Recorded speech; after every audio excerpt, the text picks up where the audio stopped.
25 years since the F-22's maiden flight. Is it a failure?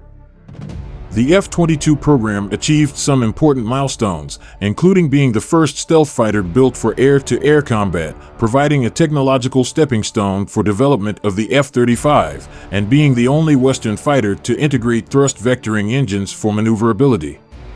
The program nevertheless appears very far from successful a quarter century on, particularly compared to its Cold War-era predecessors and to many of its overseas competitors, which has become increasingly apparent as plans to retire the aircraft begin to materialize, which confirm what was long speculated when orders to cut production were first given.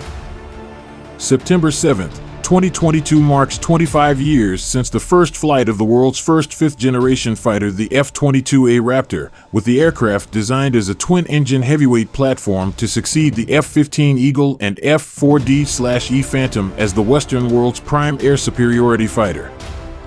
Upon entering service, the fighter was quickly recognized as problematic, with issues such as the Raptor cough, which took a significant toll on the health of its pilots, and the aircraft's excessive maintenance requirements and resulting low readiness rates, all undermining its image. Some of the most serious issues with the F-22 pertained to its avionics, with the fighter's computer architecture being effectively obsolete by the time it entered service due to the very long delays to the program.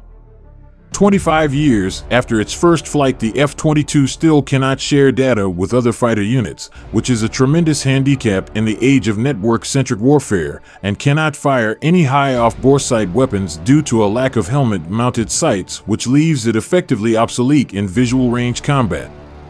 The lack of features such as infrared search and track systems or distributed aperture systems seen on newer fighters such as the lighter F-35 or the Raptor's Chinese counterpart, the J-20, further undermine the F-22's ability to remain relevant on the modern battlefield. The F-22's performance issues, and most significantly its extreme operational costs and maintenance needs, made pursuing even half the production run originally envisioned unviable, with production cut by 75% to just 187 airframes. These cuts and the lack of economies of scale from larger production contributed to raising costs, which per airframe increased from $149 million to a staggering $412 million. Orders to terminate production were given less than 4 years after the F-22 entered service, which reflected the seriousness of problems with the program. To place this in perspective, the F-15 is expected to remain in production for over half a century after entering service, while the F-4 continued to be produced for 20 years after its service entry. Although there were frequent calls made to extend or restart F-22 production, it became increasingly apparent that the Air Force did not see a larger Raptor fleet as beneficial, with their performance issues and tremendous operational costs making them among the least cost-effective combat assets in the fleet.